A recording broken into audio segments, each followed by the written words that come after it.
Lieutenant Mai Zhang had always loved the way Earth hung in luminous black sky, a brilliant marble of blue and white that reminded her of home. Today, that view was obscured by the crystalline ships that appeared without warning, their translucent forms refracting starlight into deadly rainbow patterns.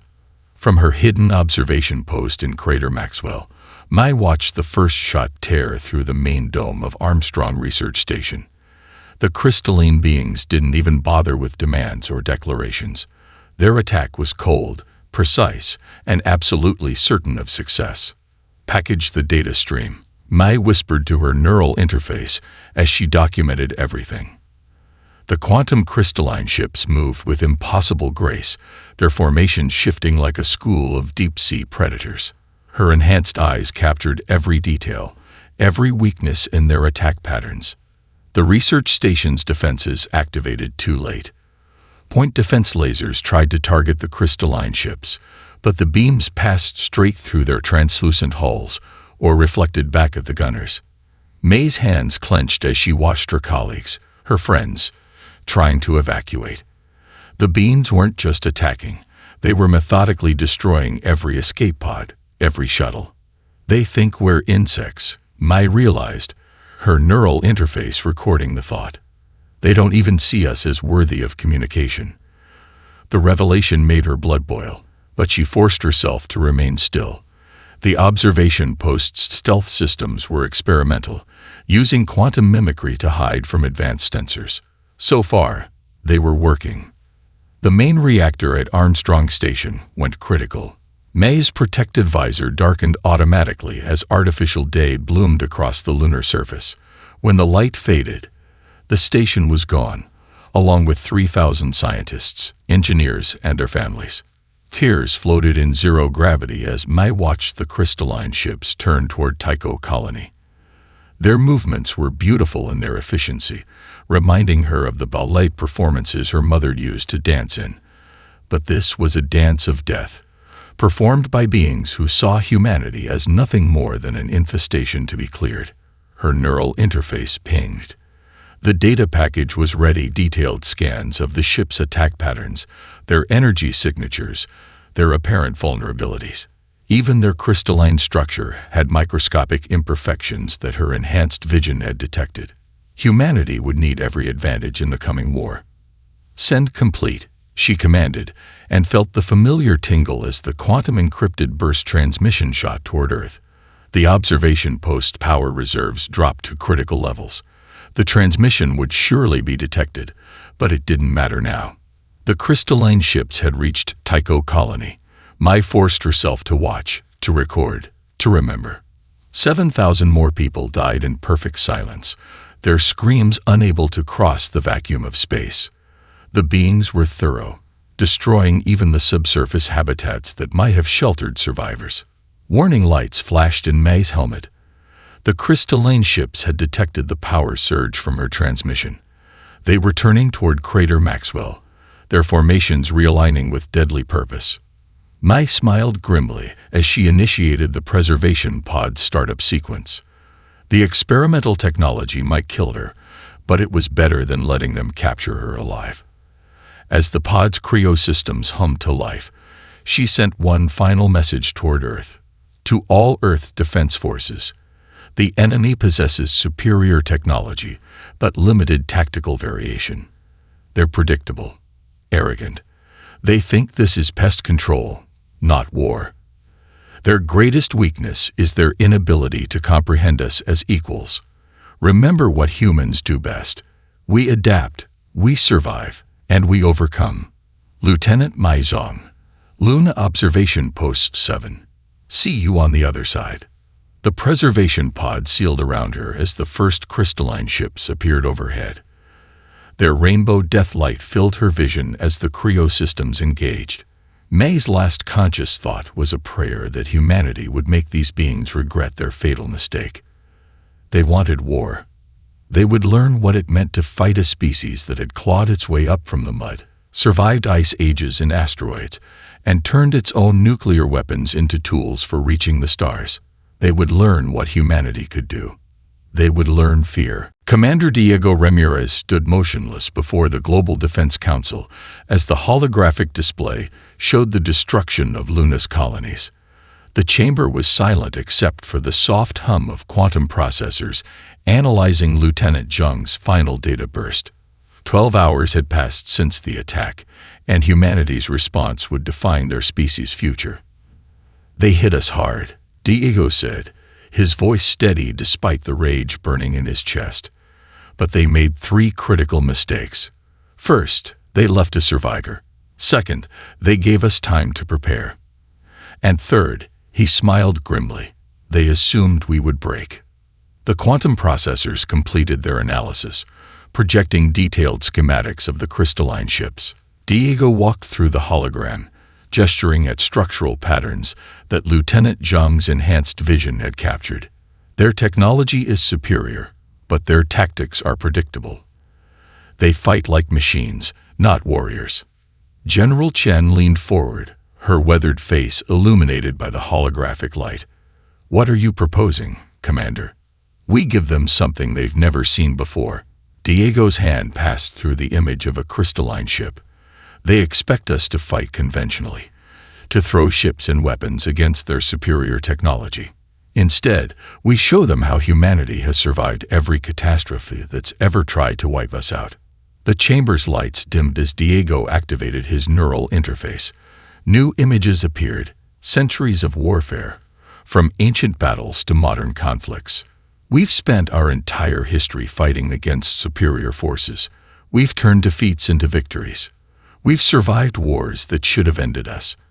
Every time humanity has faced extinction, we've come back stronger." Tactical overlays appeared across the holographic battlefield. "Look at their attack patterns. Perfect geometric formations. Textbook efficiency. They fight like they've never faced an enemy who could truly hurt them." Diego's eyes clinged. "They're about to learn what happens when you back humans into a corner." The council members watched as simulation after simulation played out. Quantum algorithms predicted possible strategies, but it was the human element, the unexpected, the creative, the seemingly irrational choices that showed the most promise against the crystalline beings. Lieutenant Zheng's data reveals their central weakness. Diego continued, "Their crystalline technology requires perfect harmony. They can't comprehend chaos, can't adapt to it. So we give them chaos. We give them humanity unleashed." Admiral Santos stood, her dark eyes fixed on the battle projections. "You're talking about guerrilla warfare. In space. I'm talking about everything," Diego replied. "Every dirty trick, every unconventional strategy we've ever developed. We hit them with electronic warfare, psychological operations, and attacks they can't predict because no logical being would consider them." The projection shifted to show Earth's orbital defenses. "We have sleeper satellites they haven't detected. Quantum mines disguised as debris. An entire network of weapons and countermeasures that don't look like weapons. Because humanity learned long ago that the best defense isn't always a shield. Sometimes it's making your enemy unsure where the next strike will come from." A new alert flashed across the chamber.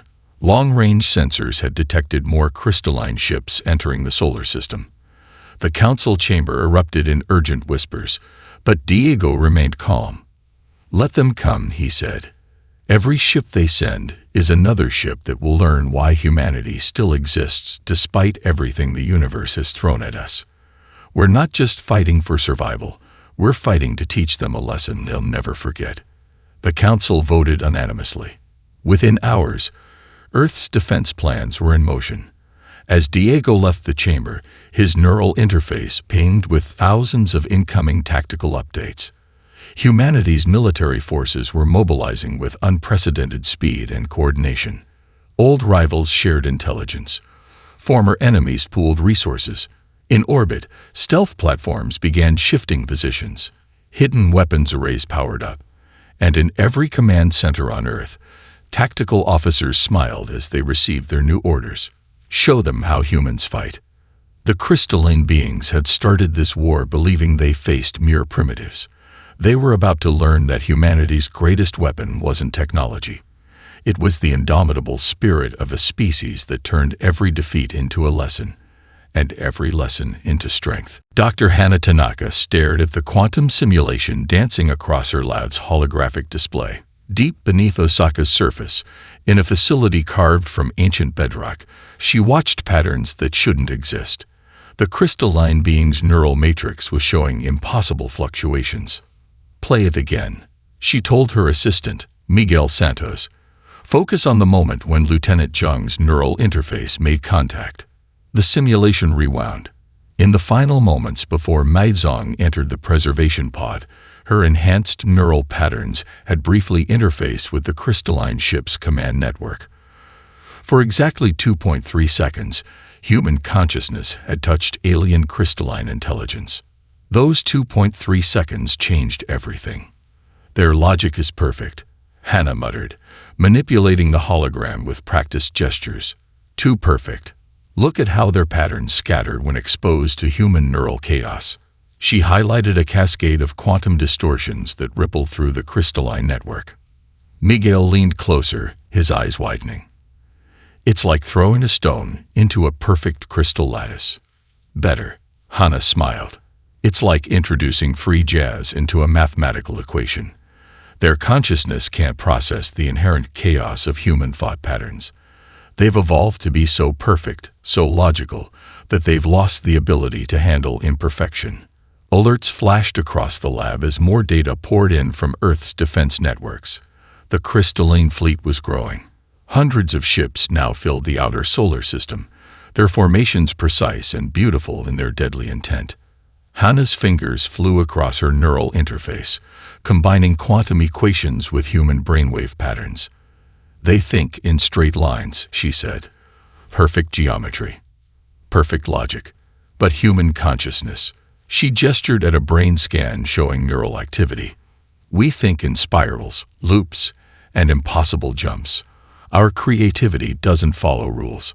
The simulation suddenly shifted, showing something new. When human neural patterns were converted into quantum signals, they created ripples of chaos through crystalline matrices. Like dropping ink into clear water, human thoughts spread through their perfect networks in ways their logic couldn't contain. "Send this to Commander Ramirez," Hana ordered, "and get me access to the quantum broadcast network. I need to test something."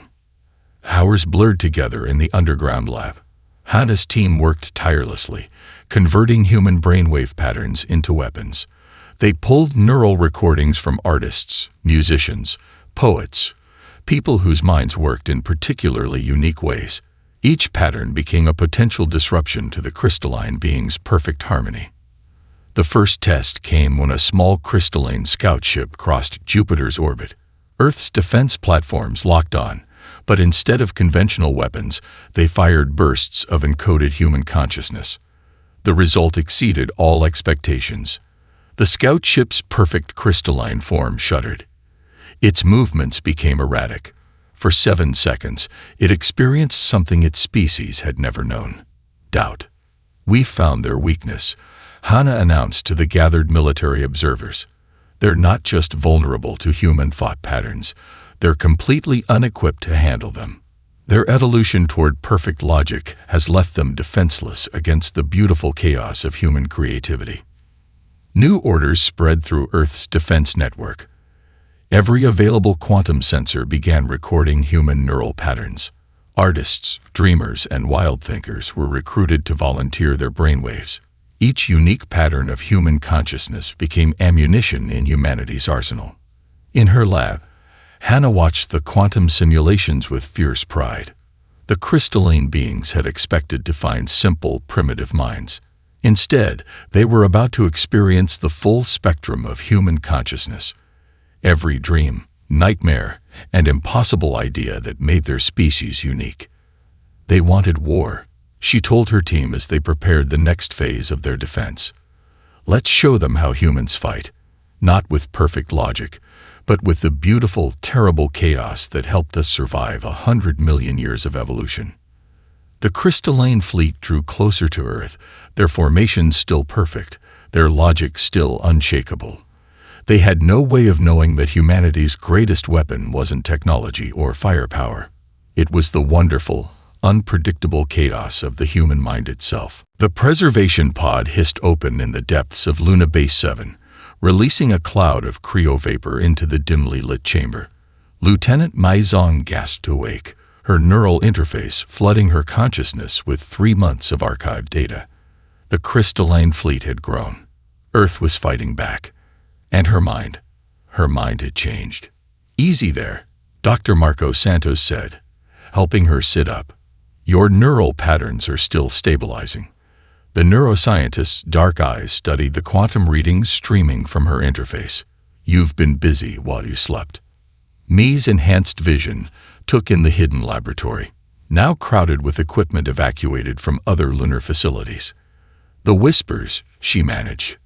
"I can still hear them." Marco's fingers flew across his diagnostic panel. "Your neural interface merged with the quantum field during preservation. You're picking up their communications, aren't you?" She nodded, closing her eyes to focus on the crystalline songs echoing through her mind. They're not just talking. They're synchronizing, like instruments tuning before a concert.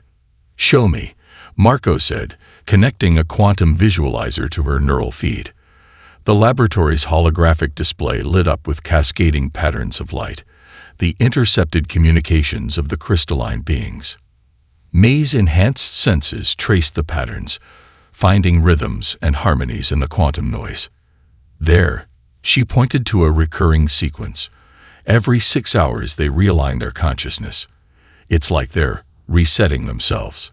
Marco's expression shifted from curiosity to revelation. "That's why they maintain such rigid formations. They're not just battle tactics, they're synchronization points." He pulled up tactical data from Earth's defense network. "Look at their attack patterns. Every 6 hours, they pause for 3.2 seconds. They have to," Mai realized. "Their group consciousness isn't permanent. It needs constant maintenance." She winced as a new wave of crystalline communications washed through her mind. And between synchronizations, they're vulnerable. The laboratory erupted into activity as Marco's team began analyzing the data. Mei's unique connection to the crystalline network was revealing secrets the beings had never intended to share. Their perfect harmony required perfect timing. Each node in their network is briefly isolated during the resynchronization, Marco explained to the assembled scientists. For 3.2 seconds, they exist as individuals before rejoining the collective consciousness. It's a window of opportunity we never knew existed. Mai stood on shaky legs, her neural interface projecting tactical overlays onto the laboratory walls. "It's more than that," she said. "During those moments, they're capable of independent thought. Some of them are curious about us." The quantum visualizer captured fragments of alien consciousness, flickers of interest in human art, music, and emotion. The crystalline beings weren't just pausing to synchronize. They were experiencing moments of individual awareness. "Get me a secure line to Dr. Tanaka in Osaka," Marco ordered. Her neural weapon research just found its target. He turned to Mai, who was still tracking the quantum signals. "Can you identify specific nodes? Individual beings?" Mai nodded, her enhanced vision mapping quantum signatures. "They're like stars in a constellation, each one unique, even though they try to hide it." She projected a 3-dimensional map of the crystalline fleet. "This one here, it's been studying human transmissions during the synchronization gaps. And these 3, they're experiencing emotional responses they don't understand." Marco's team worked through the night, combining Mai's insights with Earth's defense plans. The crystalline being's greatest strength, their perfect unity, had revealed itself as a crucial weakness. Every 6 hours, their collective consciousness briefly fractured into individual nodes, each capable of independent thought. "We don't need to destroy them," Mai realized as she watched the quantum patterns shift. "We just need to reach them during those moments of individuality. Show them something worth thinking about." The crystalline songs in her mind took on new meaning. Behind their perfect harmonies, she heard whispers of curiosity, doubt, and wonder. The beings had sought to eliminate humanity, but in doing so, they had exposed themselves to something dangerous: the possibility of change. Earth now had its strategy. The war would be won not by destroying the crystalline fleet, but by awakening the individuals hidden within their collective consciousness. In trying to erase humanity, they had given humans the perfect weapon: the power to help them evolve. Isabella Chen stood in the quantum virtual space, her consciousness projected into a realm where human thought could meet crystalline awareness. Around her, the digital environment shimmered with possibilities, ready to take any shape that her mind could imagine. "Show me the sunset," she told the interface. The virtual space transformed into a perfect recreation of her childhood home in Singapore. Golden light painted the sky, reflecting off distant clouds and the calm surface of the sea. The crystalline presence arrived exactly on schedule, manifesting as a complex geometric form that sparkled with internal light. Isabella had named this one Luminary. It was the first to respond to human transmissions during the synchronization gaps. "Welcome back," she said softly. "I brought something new to share today." The crystalline form shifted, its facets catching the virtual sunlight. After 3 weeks of contact, Luminary had learned to modify its appearance in ways that humans could better comprehend. It was learning to communicate not just through pure logic, but through visual poetry.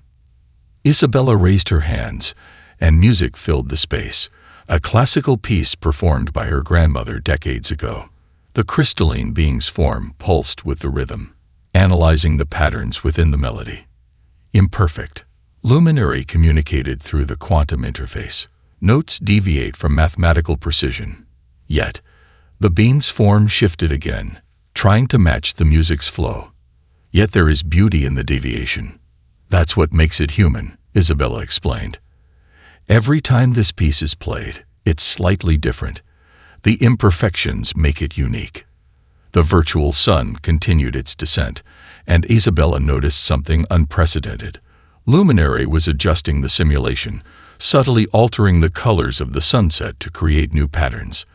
The being was no longer just observing beauty. It was creating it.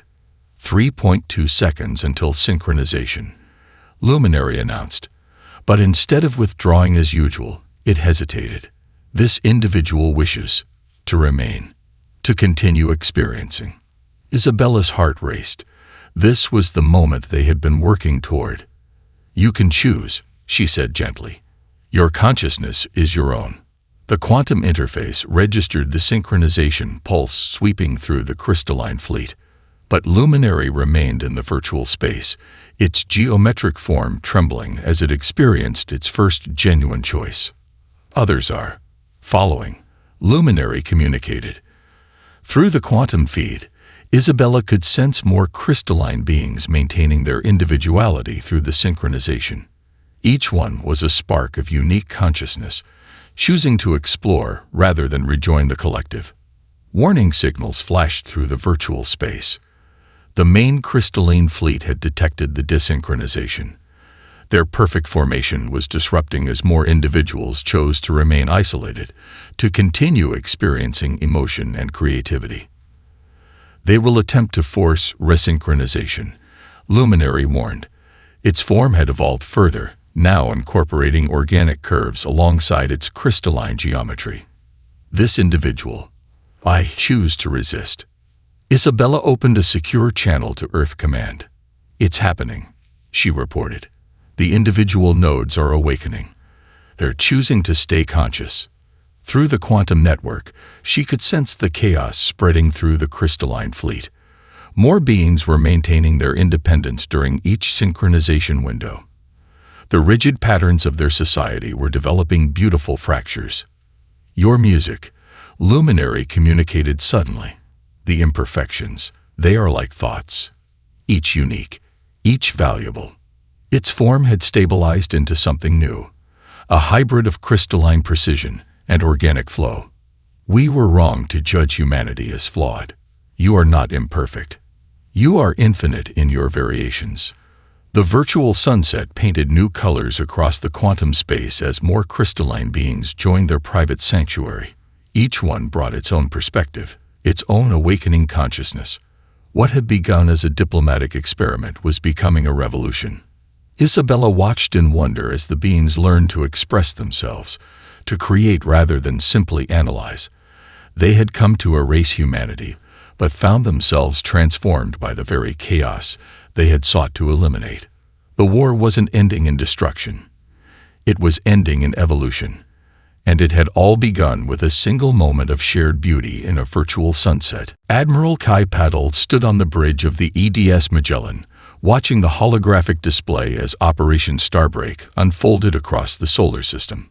The crystalline fleet had expected missiles, energy weapons, and desperate human tactics. Instead, they were facing something far more devastating. Art. Status on the quantum broadcasts, he commanded, his dark eyes fixed on the patterns of crystalline ships near Jupiter's orbit. Transmitting on all frequencies, sir, Lieutenant Rosa Martinez reported. The Tokyo Ballet's performance of the Firebird is reaching their front line. The Metropolitan Opera's signal targets their middle formations, and the Singapore Youth Orchestra is broadcasting directly into their command structure. The tactical display showed the effects in real time. Crystalline ships wavered in their perfect formations as the music and dance performances reached them between synchronization cycles. Each artistic transmission was encoded with Dr. Tanaka's neural patterns, carrying the full emotional impact of human creativity. Sir, Rosa called out, excitement in her voice. 3 more crystalline nodes have broken formation. They're moving to get better reception of the ballet performance. Kai allowed himself a small smile. The operation was working exactly as Isabella Chen had predicted. The awakened crystalline being called Luminary had helped them understand just how powerful human artistic expression could be against their supposedly perfect society. Launch the next phase, he ordered. Deploy the memory spheres. Across the solar system, stealth platforms activated. But instead of weapons, they released countless quantum spheres, each containing recorded memories from Earth's population. First kisses, childhood laughter, the birth of children, the quiet beauty of falling snow. Every sphere carried moments of pure human experience. The crystalline fleet's response was immediate and chaotic. Ships that had maintained rigid geometric patterns for millennia began to move in new ways, drawn to the emotional content of the human memories. Their perfect harmony was dissolving into a new kind of beauty. Admiral. Commander Jin Wang reported from Tactical. The enemy's third quadrant is completely desynchronized. Their ships are forming. I think they're forming a dance pattern. They're mimicking the ballet movements. The main display showed the phenomenon spreading. Crystalline ships were abandoning their military formations, instead creating flowing patterns that resembled everything from dance choreography to musical notes. Each vessel was choosing its own path, its own way of expressing newly awakened individuality. A quantum alert flashed across the bridge. The crystalline fleet's command structure was attempting to force a mass resynchronization, trying to reimpose order on their fragmenting society. But they had never faced anything like the full spectrum of human artistic expression. They can't handle it, Rosa breathed, watching the tactical display. Their logic can't process the emotional depth of a single human memory, let alone thousands at once. Kai nodded, remembering Isabella's words about the power of human imperfection. Launch the final wave. Give them everything. Every song, every dance, every treasured moment. Show them what it means to be human. The Magellan's quantum arrays powered up, joining the coordinated broadcast. Across Earth's defense network, every transmitter activated at once. They weren't attacking the crystalline fleet. They were inviting them to share in the beauty of human experience. Through the quantum feeds, they could sense the crystalline beings' reactions. Some recoiled from the chaos of emotion. Others embraced it, their crystalline forms evolving to accommodate new ways of thinking. But none remained unchanged. Sir, Rosa reported, her voice full of wonder, the crystalline commander's ship, It's broadcasting back to us. They're sending music. Their own music. The bridge crew fell silent as the alien composition filled their quantum receivers. It was like nothing human ears had ever heard, a perfect blend of crystalline mathematics and newborn emotion. The sound of an ancient species learning to feel. Kai watched as more crystalline ships joined the symphony, each adding its own unique voice to the growing song. This wasn't surrender. It wasn't victory. It was transformation, sparked by humanity's greatest weapons: creativity, emotion, and the courage to share them with the universe.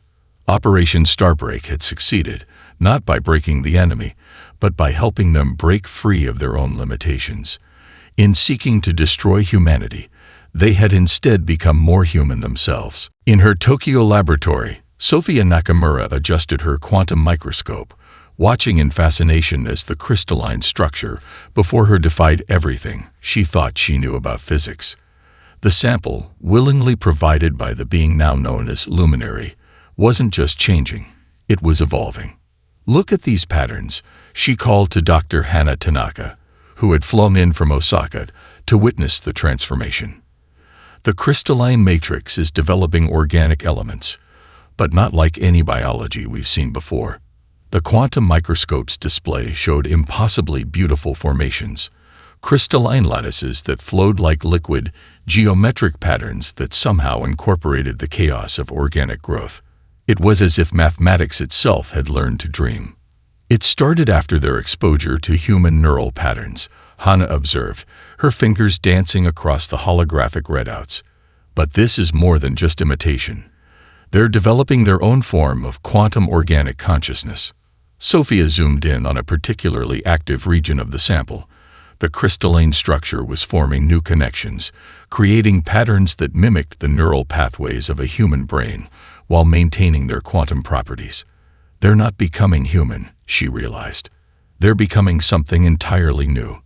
Warning alerts flashed across their monitors as the sample suddenly pulsed with energy. But instead of the rigid mathematical frequencies they had come to expect from crystalline technology, this energy signature was fluid, almost musical. "Recording everything," Hana announced, her own neural interface capturing every detail of the transformation. "The quantum field is singing, like a symphony of mathematics and organic chaos." Through the quantum feeds, they could sense similar changes spreading through the crystalline fleet. Each being that had chosen to remain individualized was undergoing the same evolution. Their once perfect geometric forms were developing unique variations, becoming as distinct as human fingerprints. "Look at this data stream," Sophia pointed to a cascading sequence of quantum information.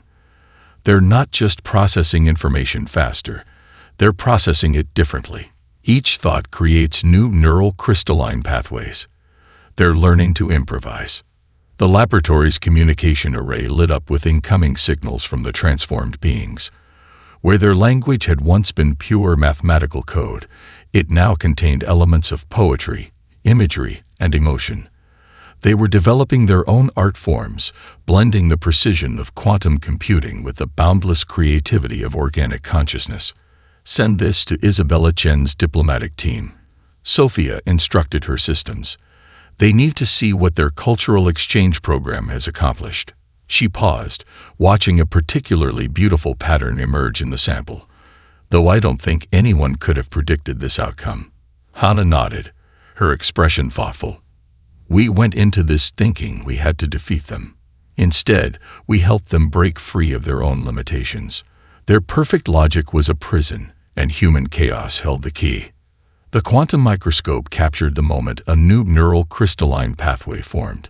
Unlike the rigid structures of pure crystalline technology, this connection sparkled with possibility, capable of adapting and growing like organic tissue while maintaining the computational power of quantum systems. "They're already surpassing our understanding of consciousness," Sophia said softly. "The mathematics they're developing to explain their new state, it's beyond anything we've imagined. They're creating new theorems just to describe how they think." Through their laboratory's quantum network, they could sense the excitement spreading through both human and crystalline scientific communities. This wasn't just first contact anymore.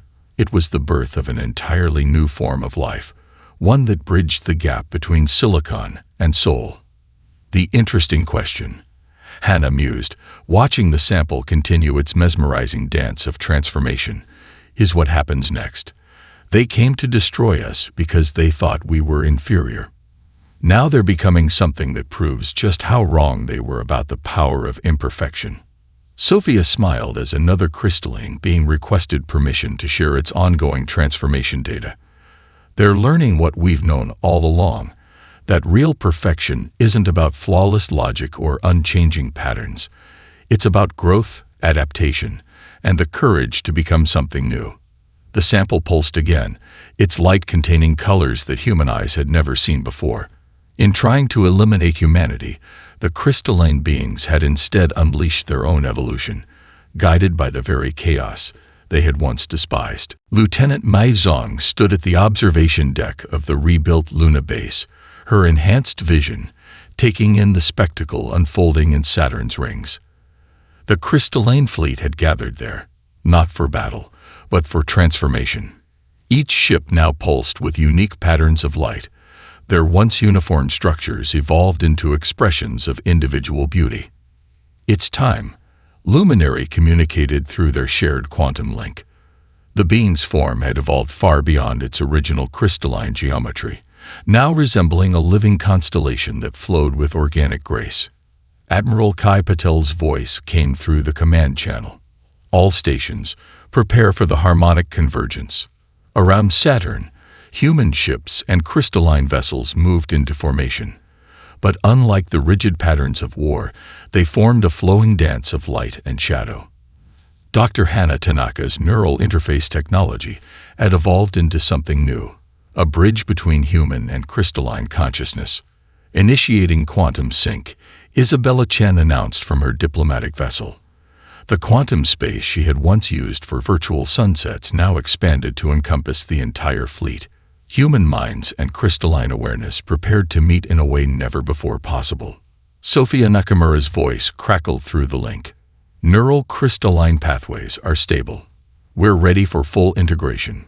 Commander Diego Ramirez, who had once prepared for war, now coordinated the greatest peace initiative in human history. All ships, commence harmony sequence. The quantum symphony began. Human music merged with crystalline mathematics. Memories flowed like stardust between species. The beings who had come to eradicate humanity were instead joining with them in an evolution that transformed both sides. Through her enhanced senses, Mai could perceive the changes rippling through space. The crystalline ships were singing with voices that carried both mathematical precision and emotional depth. Human vessels responded with broadcasts of art, dreams, and the pure joy of exploration. We understand now.